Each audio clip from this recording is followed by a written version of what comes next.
Well, as we know, La Nina had a devastating effect on communities right across Australia as floodwaters damaged homes, crops and infrastructure.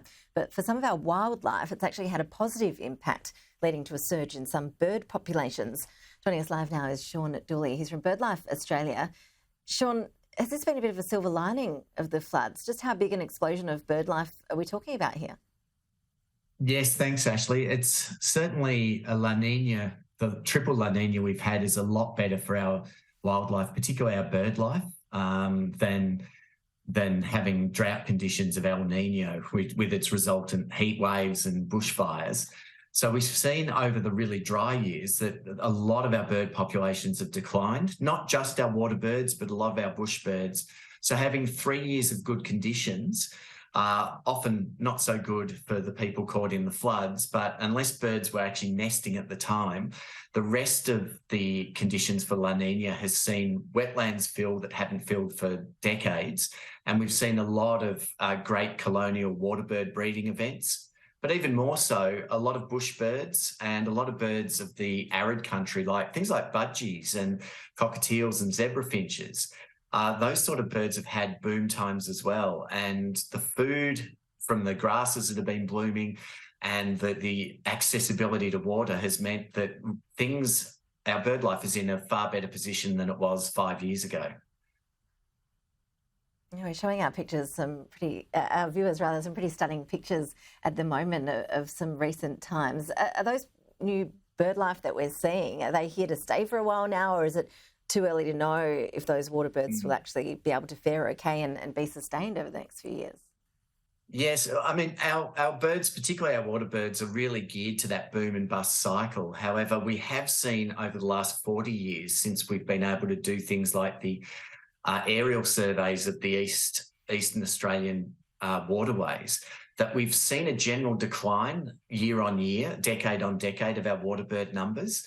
Certainly in the last aerial surveys that was done out of the University of New South Wales, there was a high number of breeding events, but mainly in the low Bidgie wetlands and the Macquarie marshes, where birds, like as you can see on the screen, like pelicans, those colonial nesting birds like pelicans, and also the large wading birds like you can see there, like straw-necked ibis and royal spoonbills, they've been the ones that seem to have benefited the most, and there's been a lot of breeding.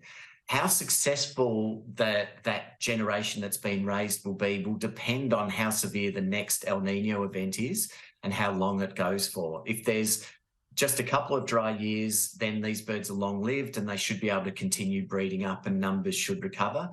However, the surveys show that unfortunately our waterfowl, a lot of our duck species haven't had the expected bounce back yet. So hopefully that this third year of good conditions means that they will start to experience a resurgence in their population, but it's not what we would have expected in the past with events like this. Sean, I understand you wrote a book about your bird watching travels around Australia. I'm just having a look at the front here. One Man, One Continent, A Race Against Time, a true story about bird watching. For viewers who would like to see some of these magnificent birds that you're talking about, where are the hotspots? Where would you recommend going? When's the best time? What are the highlights? Well, we're really coming into the greatest time of the year to head into the outback. And I have to say, I did the trip last year. I travelled from Melbourne to Mount Isa via the Birdsville and Strzelecki tracks. And having visited those areas in the desert back in 2002 when I did my big twitch, when it was completely dry from the millennial drought and it was totally arid, just gibber plains as far as you could see, not a stick of live vegetation. To be back out there last year, and this year will be the same, and see those areas, just the deserts bloom, the amount of greenery is just incredible. And the flocks of bird life, as I said, things like budgies in their thousands, tens of thousands of zebra finches and cockatiels, crimson chats.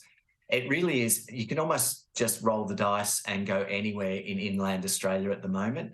However, the big water bird events are still happening in places like around the Macquarie marshes in the sort of central northwest of New South Wales, and also down in the low Bidgie wetland areas, which is sort of down near Hay, Balranald, Leeton, those sorts of areas. I was up there back in February and it certainly was going off. It was just brilliant to see so many water birds that we've been missing from our lives for so many years.